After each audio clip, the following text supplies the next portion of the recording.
नमस्कार, India voice देख रहे हैं आप। मैं हूं आपके साथ रिया डंगवाल। तो चलिए शुरुआत करते हैं, मगर सबसे पहले बात करेंगे देश की 4 बड़ी खबरों की, जहां पहली तस्वीर है करण भूषण सिंह के काफिले से हुए हादसे की, जिसमें करण भूषण सिंह का काफिला कैसरगंज के इस दौरान 4 लोगों को रौंद दिया और 2 की इसमें मौत हो गई। दूसरी तस्वीर है शहरों में बढ़ रही गर्मी की, भीषण गर्मी से लोगों का जीना बेहाल हो गया है। तीसरी तस्वीर है केजरीवाल की याचिका खारिज होने की, सुप्रीम कोर्ट ने केजरीवाल की अंतरिम जमानत की याचिका पर तत्काल सुनवाई से इनकार कर दिया है। और आखिरी तस्वीर है शहरों में हो रही बिजली कटौती की, जिसकी वजह से लोग खासा परेशान हैं। तो ये 4 बड़ी खबरें और 4 तस्वीरें आपकी टीवी स्क्रीन पर आप देख सकते हैं।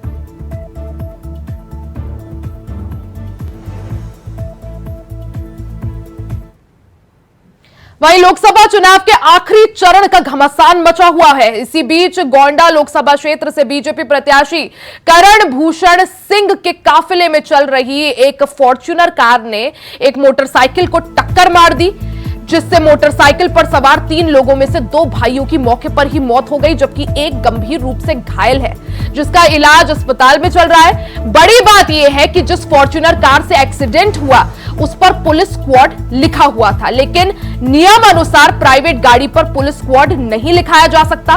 काफिले की गाड़ियों पर भी सवाल खड़े हो रहे हैं। ऐसे में करण भूषण सिंह अब एक नए विवाद में फंसते हुए नजर आ रहे हैं। हादसे में बीजेपी नेता के काफिले की फॉर्च्यूनर गाड़ी भी बुरी तरह से क्षतिग्रस्त हो गई है। मौके पर मौजूद प्रत्यक्षदर्शियों ने बताया कि टक्कर इतनी तेज थी कि बाइक पर सवार लोग जो थे वो कई मीटर दूर जाकर गिर गए।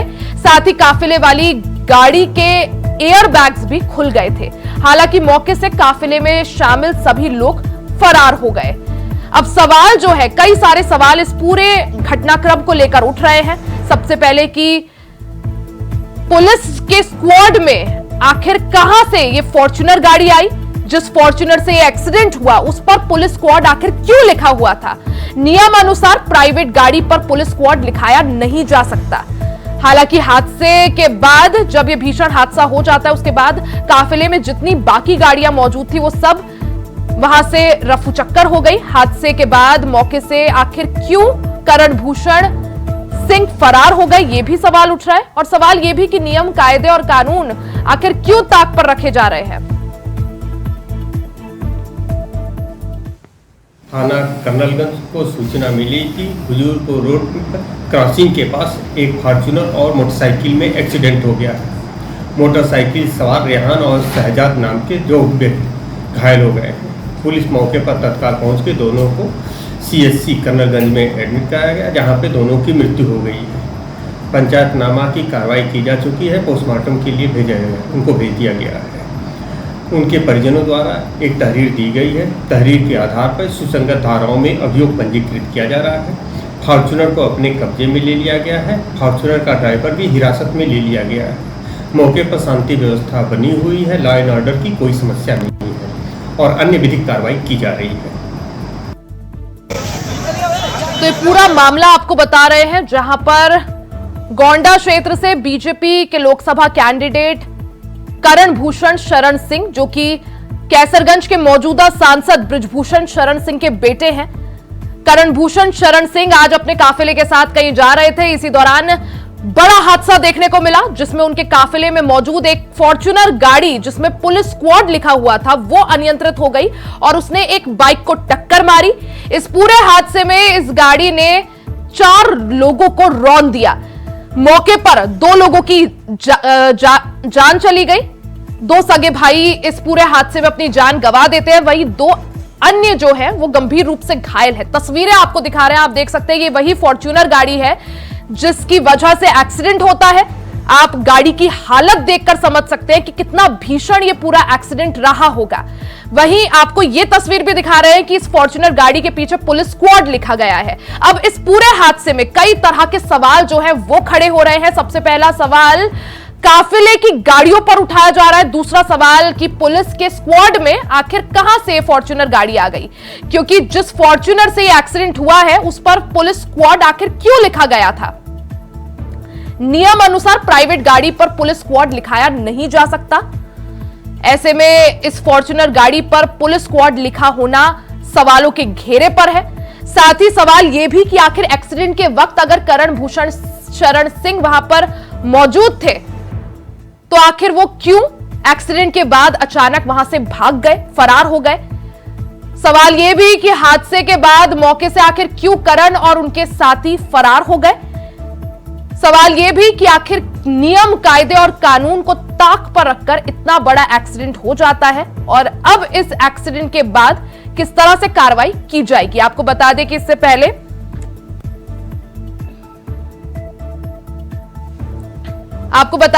लखीमपुर खीरी में भी ऐसा ही भयावह मंजर देखने को मिला था, जहां अजय मिश्र टेनी के बेटे आशीष मिश्र टेनी ने 8 किसानों को रौंद दिया था।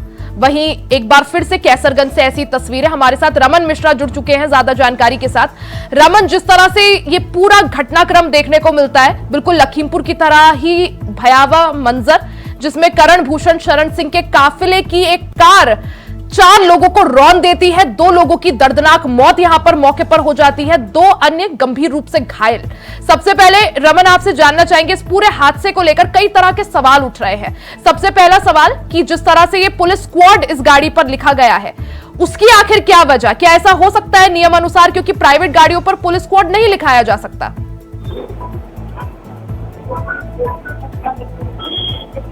रमन, आपको आवाज मिल पा रही है? जी जी जी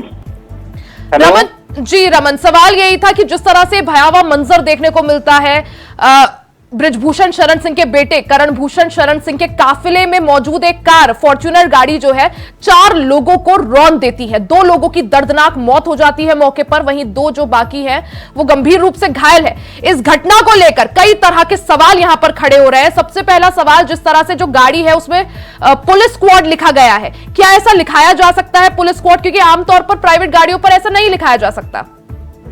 हाँ बिल्कुल, इस हादसे से कई सवाल उठते हैं जिनका जवाब अभी तक ना पुलिस के पास है और ना तो अभी जो गाड़ी के मालिक है उनकी तरफ से ऐसा कोई बयान आया है और ना जो कोई गाड़ी में मौजूद था उनकी तरफ से कोई बयान आया है। जहां तक बात रही हादसे की, लगभग सुबह 8:45 बजे लखनऊ हाईवे पर जिस तरीके से रफ्तार भरती फॉर्च्यूनर ने बाइक सवार 2 लोगों को रौंद दिया और साथ में 2 लोग पूरी तरह चपेट में आने की तरह घायल हो गए, उससे कहीं ना कहीं जो सवाल है वो उठता है कि काफिले की गाड़ी की जो रफ्तार है उस पर सवाल उठता है। साथ ही में अभी तक ये क्लियर नहीं है कि काफिले में कौन था, क्या करण भूषण सिंह काफिले में थे, और अगर करण भूषण सिंह काफिले में थे तो वो क्यों नहीं रुके, क्योंकि जिस तरीके से परिजनों का कहना है कि काफिले में 4 गाड़ियां थी और एक्सीडेंट के बाद में 3 गाड़ियां आगे निकल गई, तो यानी कहीं ना कहीं संदेह है कि काफिले में ब्रिजभूषण सिंह के परिवार का या तो करण भूषण सिंह या तो कोई और भी सदस्य उसमें जरूर रहा होगा। और अगर कोई ना कोई सदस्य था तो आखिर वह हादसे के बाद में क्यों नहीं रुका। बात रही पुलिस स्क्वाड लिखाने की, तो आपका बिल्कुल सही कहना है कि प्राइवेट गाड़ी में पुलिस स्क्वाड नहीं लिखा जा सकता है, खासकर वो जब आपका कोई स्पेशल प्रोटोकॉल नहीं है, ना अभी तक आप भाजपा प्रत्याशी हैं, भाजपा सांसद नहीं बने हैं और ना कोई इतना बड़ा प्रोफाइल है कि आप स्पेशल गाड़ी में पुलिस स्क्वाड दिखाकर चल सकते हैं। ये भी कई सारे सवाल हैं जो खड़े हो रहे हैं, लेकिन पुलिस में जिस तरीके से पुलिस का कहना है कि मामला दर्ज किया जा रहा है, ड्राइवर की गिरफ्तारी भी हो गई है और जल्द ही जो भी चीजें होंगी वो सामने आएंगी। क्या माना जाए रमन, एफआईआर में किस किस का नाम यहाँ पर शामिल है? क्या करण भूषण सिंह का नाम भी एफआईआर में शामिल है? अभी एफआईआर अभी सामने नहीं आई है, क्योंकि अभी एफआईआर की जो प्रक्रिया है वो चल रही है और जिस तरीके से अभी सीओ का बयान आया है उसमें कहीं से भी करण भूषण सिंह का नाम नहीं लिया गया है, तो अभी देखना होगा एफआईआर आने के बाद में किसका नाम रहता है उसमें। यहाँ पर क्योंकि जब ये पूरा हादसा हुआ, आपसे ये भी जानना चाहेंगे, ये जो पुलिस स्क्वाड वाली जो गाड़ी है, फॉर्च्यूनर गाड़ी, जिससे पूरा हादसा होता है, पूरा एक्सीडेंट होता है, ये क्या माना जाए? क्योंकि पुलिस स्क्वाड की गाड़ी है, क्या ये काफिले के सबसे आगे चल रही थी या सबसे आखिर में चल रही थी, और वजह क्या थी कि जो बाकी 3 अन्य गाड़ियां थी वो एकदम मौका पाते ही फरार हो गए वहां से?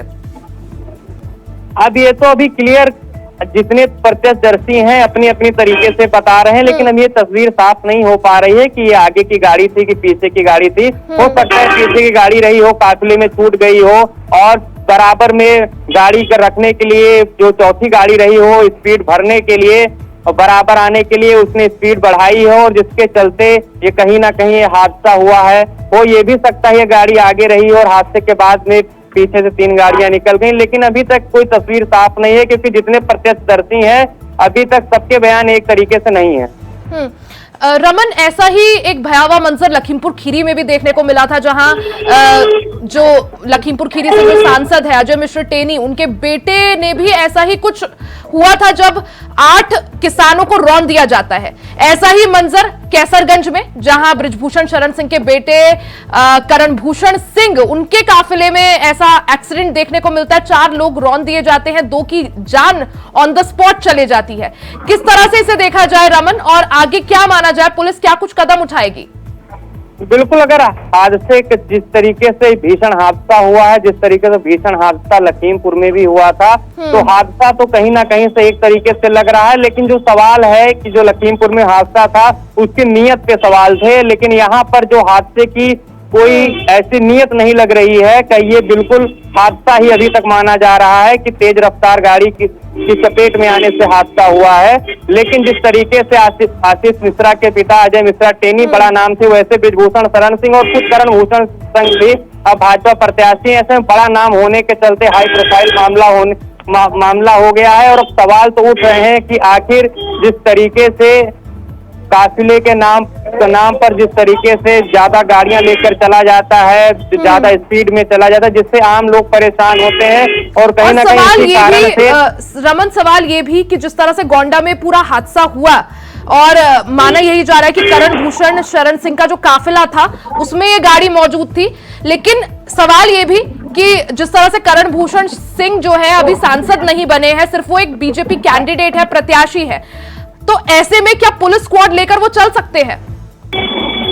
यही सारे सवाल हैं जिनका जवाब अभी तक ढूंढा जा रहा है। कि देखिए, गाड़ी अभी तक जो संस्थान है बृजभूषण शरण सिंह का, नंदिनी नगर, जो कि बहुत विख्यात है, बहुत बड़ा शैक्षिक यहाँ पर रमन इस पूरे हादसे को है। लेकर बृजभूषण शरण सिंह या उनके परिवार के किसी या करण भूषण शरण सिंह का जवाब यहाँ पर सामने आया है या कुछ बयान सामने आया, कोई रिएक्शन? अभी तक ना तो करण भूषण की तरफ से, ना उनके भाई और ना बृजभूषण शरण की तरफ से, और ना ही कि नंदिनी नगर संस्थान जिसके नाम से गाड़ी है, जो ऑनर है संस्थान, उसका ऑनर है, उसकी तरफ से अभी कोई बयान नहीं आया है, और ना ही किसी भी उनके समर्थक या फिर किसी भी प्रतिनिधि की तरफ से इस पर सफाई आई है। बिल्कुल, यानी एफआईआर में किस किस का नाम सामने आता है, कौन कौन यहाँ पर फंसता है, और साथ ही आगे इस पूरे एक्सीडेंट को लेकर किस तरह से मामला आगे बढ़ाया जाता है, क्या कुछ कार्रवाई होती है, इसके लिए थोड़ा नजर बनाए रखिएगा रमन। बहुत बहुत शुक्रिया जानकारी के लिए। वहीं उत्तर प्रदेश के महाराजगंज में केंद्रीय गृह मंत्री अमित शाह ने चुनावी जनसभा को संबोधित किया। इस दौरान चुनावी जनसभा को संबोधित करते हुए गृह मंत्री अमित शाह ने विपक्ष पर जमकर हमला बोला। उन्होंने कहा कि 4 जून को जब रिजल्ट आएगा तब दोनों शहजादे प्रेस कॉन्फ्रेंस कर कहेंगे कि ईवीएम खराब थी। वहीं उन्होंने कहा कि समाजवादी पार्टी और कांग्रेस वाले झूठ बोलने में माहिर है। अभी ये सहारा का रिफंड का मुद्दा उठा रहे हैं। जब सहारा का घोटाला हुआ तो किसका राज था? अरे अखिलेश, आपकी ही सरकार में घोटाला हुआ था। मोदी जी ने तो रिफंड की भी शुरुआत की। मैं आज यहाँ कह रहा हूं कि सहारा में जिन लोगों का पैसा फंसा है, हम उनकी पाई वापस करने वाले हैं।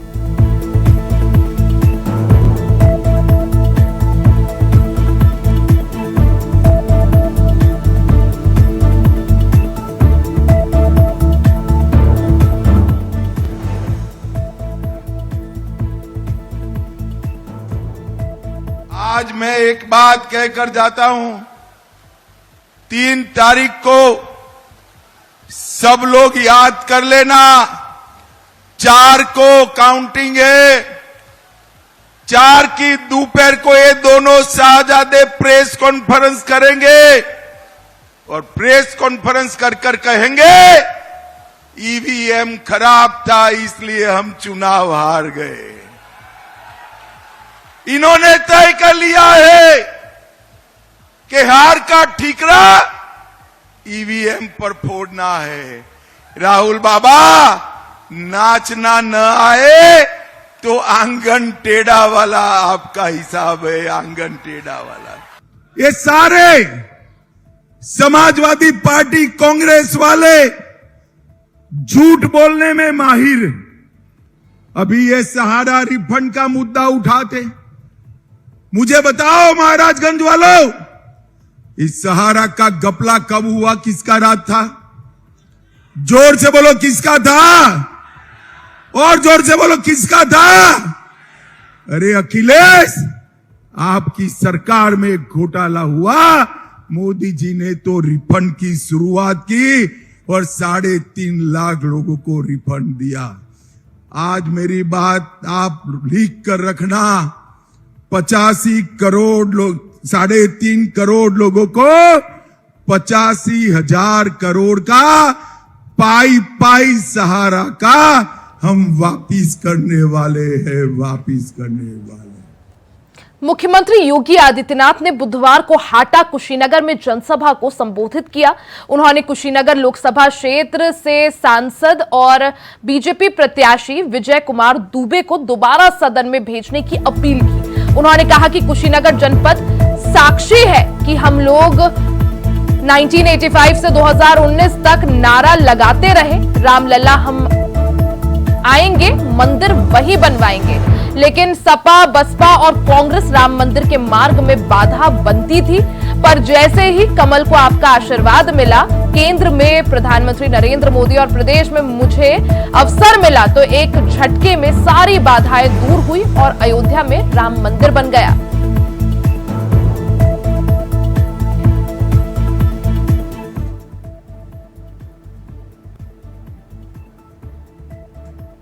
राम मंदिर के मार्ग में समाजवादी पार्टी, कांग्रेस, बहुजन समाजवादी पार्टी, ये सब बाधा बनती थी, बैरियर बनती थी। और जैसे ही आपका आशीर्वाद मिला कमल चुनाव चिन्ह पर मोदी जी को, केंद्र में मोदी जी प्रधानमंत्री बने, प्रदेश में मुझे अवसर मिला, एक झटके में सारी बाधाओं को दूर करते हुए अयोध्या में राम मंदिर का निर्माण का मार्ग प्रशस्त किया गया। बहनों और भाइयों, रामलला का भव्य मंदिर आज तो हम लोगों के लिए कहने के लिए है।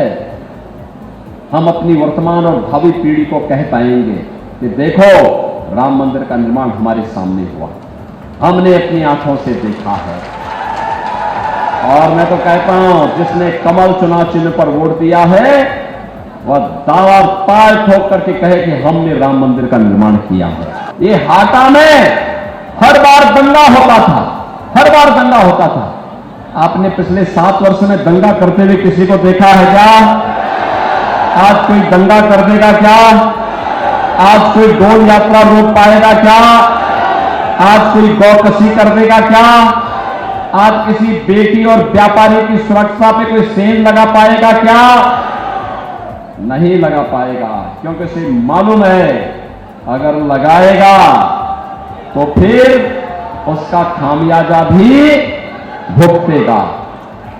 उसे मालूम है कि बेटी और व्यापारी की सुरक्षा की कीमत अब जेल नहीं, जहन्नुम होता है, जहन्नुम।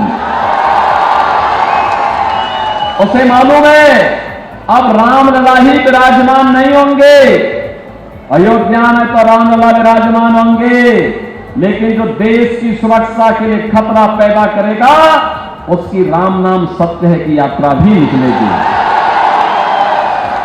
और इसीलिए आज कोई सुरक्षा पे सेंध लगाने का दुस्साहस नहीं कर पाएगा। उत्तर प्रदेश के मुख्यमंत्री योगी आदित्यनाथ ने इंडिया गठबंधन पर हमला बोला है।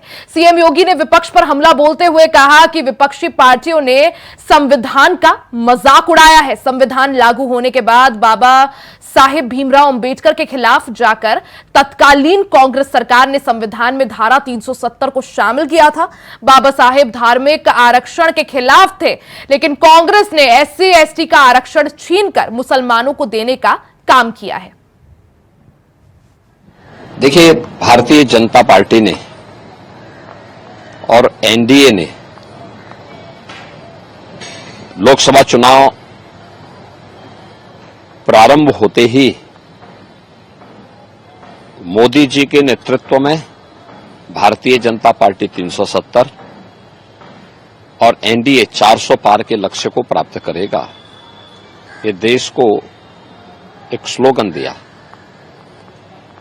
यह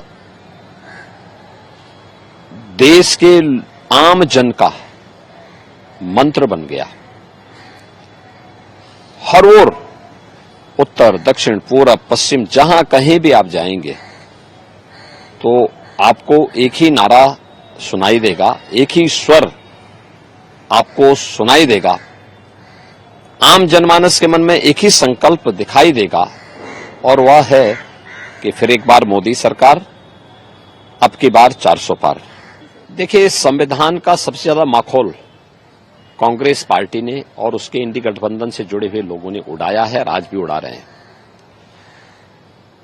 देश के अंदर स्वतंत्र भारत में अभी संविधान बना ही था, बाबा साहब भीमराव अंबेडकर की भावनाओं के विपरीत जाकर के तत्कालीन कांग्रेस सरकार ने धारा 370 को देश के संविधान में जबरन डालने का काम किया था। देश के अंदर संविधान में जितने संशोधन किए, चाहे अभिव्यक्ति की स्वतंत्रता को कैद करने का कार्य कांग्रेस सरकार के द्वारा पहली ही सरकार में किया गया था, और 1975 को कौन नहीं जानता है, संविधान का गला घोंटने का काम इमरजेंसी के माध्यम से कांग्रेस ने ही किया। अन्य अवसरों पर भी कांग्रेस ने कार्य किए। बाबा साहब भीमराव अंबेडकर बार बार इस बात को कहते थे कि धर्म के आधार पर आरक्षण नहीं हो सकता। संविधान सभा में भी और उसके बाद भी उन्होंने इसका विरोध किया, लेकिन कांग्रेस ने लगातार ये प्रयास किया कि एससी, एसटी और ओबीसी को मिलने वाले आरक्षण में से सेंध लगा करके इसमें से कुछ लाभ, कुछ हिस्सा काट करके अल्पसंख्यकों को, खासतौर पर मुसलमानों को दे दिया जाए। यूपीए गवर्नमेंट के समय तत्कालीन प्रधानमंत्री डॉक्टर मनमोहन सिंह का एक बयान जग जाहिर है, जिसमें उन्होंने कहा था कि देश के संसाधनों पर पहला अधिकार मुसलमानों का है। यूपीए सरकार के समय जस्टिस रंगनाथ मिश्रा कमेटी और justice Rajendra Sachar committee SC, ST और ओबीसी की आरक्षण में सेंध लगाने की कुत्सित मंशा के साथ लाई गई थी। कांग्रेस की आंध्र प्रदेश की सरकार ने और कांग्रेस नेतृत्व की कर्नाटक की सरकार ने ओबीसी के आरक्षण को मुसलमानों को बांटने का बंदरबांट भी किया है। वहां पे तो संविधान का सर्वाधिक मखौल कांग्रेस ने और उसके इंडी गठबंधन से जुड़े हुए लोग, चाहे वह समाजवादी पार्टी हो, चाहे वह टीएमसी हो, चाहे वह आरजेडी हो, चाहे वह आम आदमी पार्टी हो, इन्हीं लोगों ने उड़ाया है। और ये लोग लगातार आज भी यही प्रयास कर रहे हैं, इनके द्वारा यही कार्य किया जा रहा है। समाजवादी पार्टी ने 2014-2012 के इलेक्शन में अपने मैनिफेस्टो में इस बात का उल्लेख किया था कि वह मुसलमानों को भी आरक्षण देगी। पीएसी में, उत्तर प्रदेश की पीएसी में 15% मुस्लिम आरक्षण की व्यवस्था घोषणा भी समाजवादी पार्टी ने की थी। समाजवादी पार्टी का जगजाहिर जो चरित्र है, जगजाहिर है। आरजेडी में लालू जी पहले ही बोल चुके हैं कि बिहार के अंदर सभी मुसलमानों को वे आरक्षण का लाभ देंगे। टीएमसी के एक फैसले को अभी कोलकाता हाईकोर्ट ने पूरी तरह पलट करके सरकार के मुंह पे तमाचा मारा है और कहा कि धर्म के आधार पर आरक्षण नहीं हो सकता। इनका कांग्रेस का मैनिफेस्टो क्या कहता है कि भारत के अंदर पर्सनल लॉ लागू करेंगे। पर्सनल लॉ लागू करने का मतलब तालिबानी शासन। बेटी स्कूल नहीं जा पाएगी, माताएं बहनें मार्केट और ऑफिस नहीं जा पाएंगी, बुर्का पहन करके घर में दबा रहना पड़ेगा। भारतीय जनता पार्टी इस बात को कहती है, मोदी जी के नेतृत्व में किया भी गया है। बेटी बचाओ बेटी पढ़ाओ से लेकर के मातृवंदना योजना से लेकर के नारी शक्ति वंदन अधिनियम, देश की पहली संसद में यह अधिनियम पारित हुआ जो महिलाओं को विधानसभा और संसद में 33% आरक्षण की सुविधा देता है। और बीजेपी की एक घोषणा है कि देश बाबा साहब भीमराव अंबेडकर के द्वारा बनाए गए संविधान से चलेगा। यह देश पर्सनल कानून से नहीं चलेगा और सरिया कानून से भी नहीं चलेगा। कांग्रेस और समाजवादी पार्टी अपनी हार को सुनिश्चित जान करके गुमराह करने का प्रयास कर रहे हैं। इनकी मंशा कभी पूरी नहीं होगी और भारत की जनता बहुत जागरूक है। वह मोदी जी के नेतृत्व में फिर एक बार मोदी सरकार बनाएगा और जनता की ओर से आवाज आ रही है अब तो कि जो राम को लाए हैं हम उनको लाएंगे। और राम भक्त ही राज करेगा दिल्ली के सिंहासन पर, तो स्वाभाविक रूप से परम राम भक्त मोदी जी हैं, परम राष्ट्र भक्त मोदी जी हैं। तो मोदी जी के नेतृत्व में एनडीए और भारतीय जनता पार्टी प्रचंड बहुमत की सरकार बनाएगी और उधर हम लोग जा चुके हैं। इसी के साथ इस बुलेटिन में फिलहाल के लिए सिर्फ इतना ही। खबरों का सिलसिला जारी रहेगा, बने रहे हमारे साथ।